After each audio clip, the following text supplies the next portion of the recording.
Asalaamu calaykum, kusoo dhawaada barashada luqadda Python. Introduction to Python.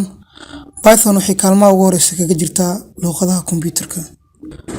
Waa luqad ayaantan dambe isticmaalkeeda aad ugu soo badanayo dunida. Sidoo kale Python waa luqad aad ay u fududahay inaad ku muujiso line yar ama waxa aad rabtid sadaro kooban markii la barbar dhigo luqadaha kale ee kombiyuutarka.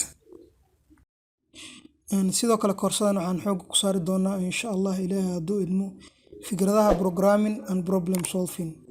Sidoo kale fikradaha halkan aad ku barato insha Allah Ilaahay hadduu idmo sidoo kale waxay ku dabaqi kartaa ama aad uga faa'iideysan kartaa luqadaha kale sida C# ama C++ ama Java.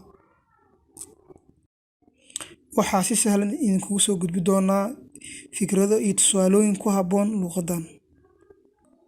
Sidoo kale waxaa ka faa'iideysan kara luqadan qofkii bilow ah programming ama qofkii raba inuu programming wax ka ogaado.